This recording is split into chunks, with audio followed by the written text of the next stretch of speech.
Hello everyone, welcome to future class. आज हम पढ़ेंगे बाबू वसा और संयोजी एडिपोज ऊतक के बारे में। एडिपोज ऊतक एक वसा युक्त ऊतक होता है। ठीक है, यह होता कहाँ है? यह त्वचा के नीचे होता है। त्वचा हमारा जो स्किन होता है, एपिडर्मिस चमड़ा होता है, तो एपिडर्मिस के नीचे होता है चर्बी के रूप में। इसकी मात्रा अधिक होने से चर्बी हो जाती है, मतलब हमारी चमड़ी मोटी हो जाती है, हम मोटे होने लगते हैं। ठीक है, इसमें देखो एडिपोज ऊतक का हमने ये फिगर बनाया है, जिसमें ये आप देख रहे हैं, ये वसा बुंद होता है, वसा बुंद लिए रहता है।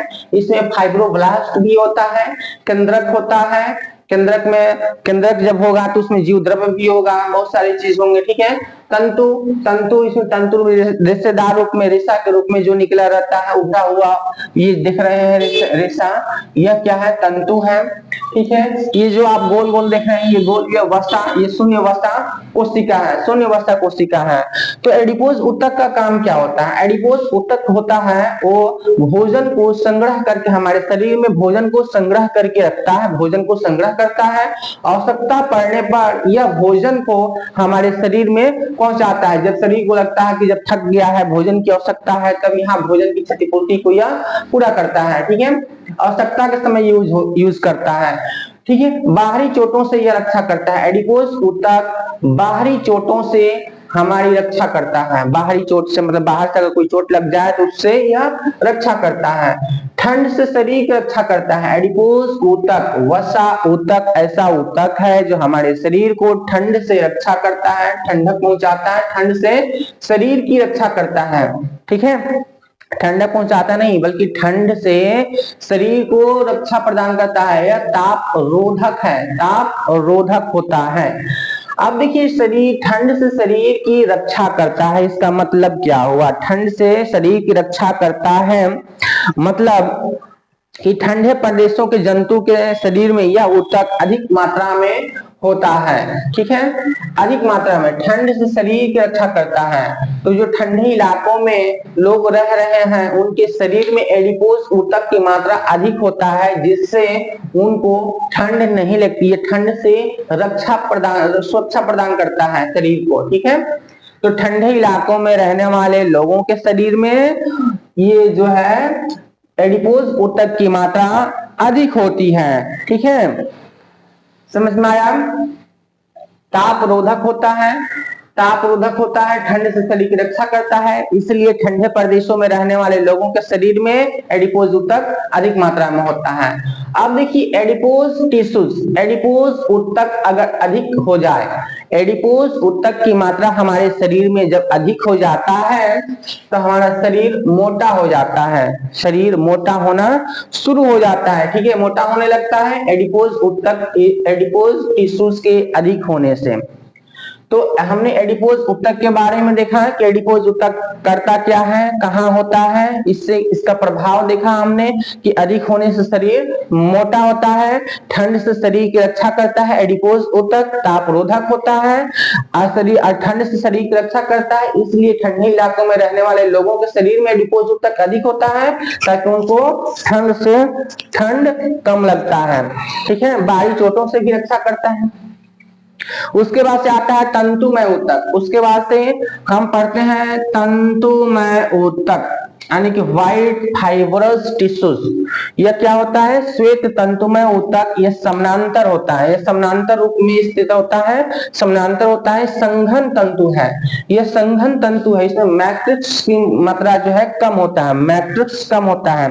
देखो, यह जो है वो श्वेत तंतु गुच्छ होता है, समानांतर रूप में रहता है, समानांतर रूप में रहता है, संघन होता है, मतलब जुटा जुटा रहता है, एकदम संघन, खाली स्थान कम रहता है। ठीक है, जुटा हुआ रहता है। ये जो आप देख रहे हैं ये मैट्रिक्स है, तो मैट्रिक्स की संख्या कम होती है, मैट्रिक्स की संख्या कम होती है, लेकिन श्वेत तंतु गुच्छ की मात्रा अधिक होता है, यानी समानांतर और संघन होता है। ठीक है, यही श्वेत तंतुमय ऊतक जो होता है व्हाइट फाइब्रस टिश्यूज, यह टेंडन का निर्माण करता है, टेंडन का निर्माण करता है। कौन? श्वेत तंतुमय ऊतक टेंडन का निर्माण करता है। टेंडन क्या करता है? तो टेंडन मांसपेशी और अस्थि को, मांसपेशियों को अस्थि से जोड़ता है, अस्थि को मांसपेशी से जोड़ता है। समझ में आया? टेंडन, टेंडन का निर्माण श्वेत तंतुमय ऊतक करता है। टेंडन करता क्या है? मांसपेशियों को अस्थियों से जोड़ता है, मतलब हड्डी को मांस से जोड़ता है। मांस से जोड़ने का काम कौन करता है? टेंडन करता है। ठीक है। श्वेत तंतुमय ऊतक अधिक मजबूत होता है, अधिक मजबूत होता है। ठीक है। और कम लचीले होता है, कम लचीला होता है, मतलब इसमें लचीलापन बहुत ही कम होता है, ये अधिक मजबूत होता है। ठीक है। तो हमने देखा है कि सबसे इंपॉर्टेंट तो ये यही है कि टेंडन, टेंडन जो है वो करता क्या है? तो मांसपेशी को अस्थि से जोड़ता है। कई बार क्वेश्चंस या एसएससी रेलवे में पूछा गया क्वेश्चंस है। ठीक है। या मैट्रिक के एग्जाम में भी पूछा गया क्वेश्चंस है। टेंडन क्या करता है? तो मांसपेशी को अस्थि से जोड़ता है, अस्थियों को मांसपेशियों से जोड़ता है, अधिक मजबूत होता है और कम लचीला होता है। फिर आता है तंतुमय, पीला तंतुमय ऊतक, यानी कि yellow fibrous tissues. Yellow fibrous tissues क्या होता है? पीला तंतुमय ऊतक। यह जो पीला तंतुमय ऊतक होता है यह ज्यादा मोटा होता है, यह ज्यादा मोटा ऊतक होता है। देखो मोटा मोटा है, ये मोटा, तो ये बहुत मोटा ऊतक होता है, तंतुमय होता है। इसमें तंतु मिलते हैं, ज्यादा मोटे तंतु मिलते हैं। देखो मोटा मोटा तंतु है, ये रेशा जो है मोटा है कि नहीं है, तो ये मोटा तंतु मिलता है। ठीक है। मैट्रिक्स इसमें बहुत कम मात्रा में होता है, मैट्रिक्स मतलब कम होता है। कोशिकाएं अधिक होती है, कोशिकाओं की मात्रा इसमें अधिक होता है, कोशिकाएं अधिक होती है। कौन? पीला तंतुमय ऊतक में बहुत अधिक मजबूत होता है। यह पीला तंतुमय ऊतक अधिक मजबूत होता है और लचीले होते हैं, और लचीले होते हैं, अधिक मजबूत और लचीले होते हैं। मतलब मजबूत तो होता है और लचीला भी होता है, जल्दी से टूटता नहीं है। इसे लिंगामेंट हो, इसके लिंगामेंट। ठीक है। पीला तंतुमय ऊतक लिंगामेंट का निर्माण करता है, लिंगामेंट का निर्माण करता है। लिंगामेंट क्या करता है? लिंगामेंट बोन को, हड्डी को हड्डी से जोड़ने का काम करता है। हड्डी को हड्डी से जोड़ने का काम कौन करता है? लिंगामेंट करता है। और मांसपेशी को अस्थि से जोड़ने का काम टेंडन करता है। तो आप याद रखिएगा, टेंडन का निर्माण श्वेत तंतुमय करता है, श्वेत तंतुमय ऊतक का इसका निर्माण करता है टेंडन का।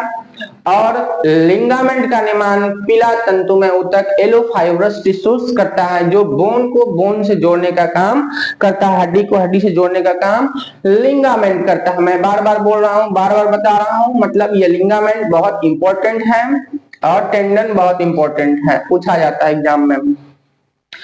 फिर आता है जालवत संयोजी ऊतक, यानी कि radicular connective tissues. Radicular connective tissues या स्टार के रूप में होता है, स्टार तारा के रूप में पाया जाता है, तारा जैसी कोशिकाएं होती है इसमें।